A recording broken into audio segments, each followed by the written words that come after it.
আসসালামু আলাইকুম সবাইকে, আশা করি সবাই ভালো আছেন। তো আজকে বিকেলবেলা আমি আমার খালাতো বোনের সাথে উদয়কাঠি যাইতেছি। মূলত উদয়কাঠি থেকে একটু ভিতরে হচ্ছে আমার খালামণির বাসাটা। এমনি গাড়িওয়ালাদের বললে ওনারা ওই জায়গাটাতে নামাই দিয়ে যাবে। এখানে একটা মজার ঘটনা আছে। তো বিকেলবেলার প্ল্যান করা হয়েছে যে আমরা বাইরে যাব, যেহেতু এখানে থাকে আমি ভাবছি ও সব কিছু জানে, যেরকম মানে আর কি ওর কথায় মনে হয়েছে আমার। তো পরে যখন আমি গেছি ওর সাথে, মানে সুন্দর, জায়গাটা সুন্দর, বাট আমি যেরকমটা মনে করছি বা যেই জায়গা মনে করছি সেই জায়গা না, অনেক কাছেই, কিন্তু জায়গাটা অনেক সুন্দর। আমার তো অনেক ভালো লাগছে পরিবেশটা দেখে। আশা করি আপনাদেরও ভালো লাগবে। আর ভিডিওটা একটু কষ্ট করে লাইক করে দিন আর শেয়ার করে দিন, আমার চ্যানেলটাকে সাবস্ক্রাইব করে আমার পাশে থাকেন। এখানে দেখতে দেখতে হাঁটতে হাঁটতে আমরা ব্রিজে এসে পড়ছি, উদয়কাঠি যাওয়ার পথের ছোট্ট একটা ব্রিজ। কি সুন্দর, মানে জোয়ার হয়েছে, এত সুন্দর একটা মোমেন্ট। এখানে আবার হাঁসরা সাঁতার কাটতেছে। তো আর একটু হাঁটার পর আমরা আইসা পড়ছি এখানে একটা মসজিদ, আর মসজিদের পিছনে একটা কবরস্থান। এই যে মসজিদের সামনের সাইড, আর এইখানে গাড়িওয়ালাদের বললে ওনারা আইসা এইখানে নামাই দেয়। এইটা হচ্ছে মেন জায়গাটা, এই জায়গাটাকে উদয়কাঠি বলা হয়।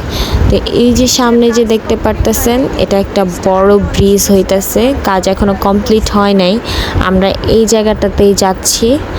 তো এটার সাইডে আবার আরেকটা ব্রিজ আছে, ওটা আগে ছিল, তো এখন এটা বড় করে করতেছে।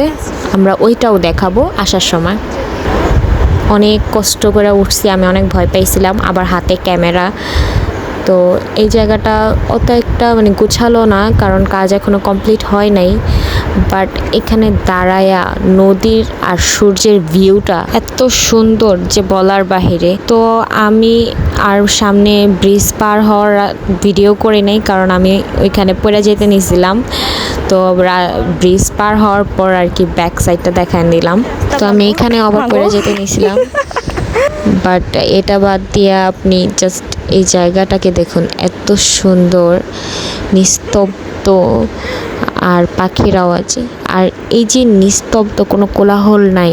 এই জায়গাটারও যে একটা সুন্দর সাউন্ড আছে না, অসুস্থ মানুষকেও মনে হয় সুস্থ করে ফেলে। তো আমি হয়তো প্রকৃতিকে বেশি ভালোবাসি, তাই বেশি কথা বলতেছি। এখানে আমি আবার একটা ফল গাছ দেখছি, বাট আমি এই ফলটার নাম জানি না। আপনারা জানলে আমাকে বলে দিয়েন কমেন্টে। আমাদের আবার বের হইতেও অনেক লেট হয়ে গেছিল, কারণ সূর্যটা শুধু ব্রিজের উপর থেকে আমরা সুন্দর মতো নিতে পারছি। আর ওইখানে অনেক সুন্দর সুন্দর কয়েকটা ছবি তুলছি। তো আমরা আরেকটু সামনে গেছি, তারপর আর বেশি সামনে যাই নাই, ওইখানে গিয়ে কয়েকটা ছবি তুলছি। এখানেও একটা ছোট্ট ব্রিজ আছে, যেটা আর কি রাস্তাটা বোঝা যায় না। তো ওইখান থেকে আবার আমরা ব্যাক করছি, আবার এই রাস্তায় ওস্টা খাইতে খাইতে পরে একই ব্রিজ না, আমি বলছি যে আমরা অন্য পাশ থেকে নামবো। তো আমরা ব্রিজের সাইড থেকে নামে আসছি। তো এখন আমরা যাইতেছি ওই রাস্তায়। ওই রাস্তার এটা তো একই, কারণ এখন তো কাজ চলতেছে, এই জন্য আর কি বোঝা যায় না। আর এটা হচ্ছে ওই যে বড় ব্রিজের নিচের সাইড। এখানে আবার একটা নৌকা বাঁধা আছে। তো এই পাশে আর কি একটা দোকান আছে, প্লাস অপোজিট পাশে একটা ফার্মেসির দোকান আছে। আমরা আইসা পড়ছি, অ্যান্ড এই যে ব্রিজটা এইখানে। তো আমাদের পাও ব্যথা হয়ে গেছিলো এখানে আর কি, কিছু কিনতে চাইছিলাম, প্লাস বসছিলাম, তো কিছু পছন্দ হয় নাই, কিনি নাই। সামনে গিয়ে কিনবো বাচ্চাদের জন্য চকলেট। সো এই যে আমরা উঠে গেছি ব্রিজটার উপরে, ওই যে পাশে বড় ব্রিজ দেখা যাইতেছে। এই ব্রিজটারও অনেক বয়স হয়েছে, আমি অনেক ছোটবেলায় আসছি, তো অনেক মানে ভাল লাগতেছে আইসা, এত বছর পর আসছি। তো এই পারে নামার পরে এখানে দেখতেছি দোকানের সামনে আবার ছোট ছোট ঝুড়িতে কইরা অন্য মানুষরা কাঁচা সবজি বিক্রি করতেছে। তো আমরা এই দোকান থেকে বাচ্চাদের জন্য চকলেট চুইংগাম কিনতেছি। তো আমরা দুই বোন অন্য কিছু খাইতে চাইছিলাম, বাট এখানে ওইরকম কিছুই পছন্দ হয় নাই।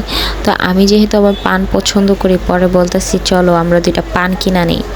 তো এইখানে আবার আরেকটা দাদুর এখানে আসছি, উনি আবার ওনাকে বলছি দুইটা পান বানায় দেন, তো উনি পান বানাইতেছে। কাঁচা সুপারি নাই? কাঁচা সুপারি তো কাটতেই বের বাবু। আচ্ছা থাক।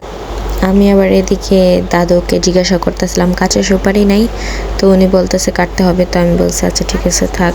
তো জর্দার পরিমাণটা আমরা দুই বোনেরাই নিজেদের পরিমাণ মতো নিয়ে নিলাম। এদিকে আবার দেখতেছি দুইটা লাভ বার্ড এখানে ওয়েট করতেছে গাড়ির জন্য।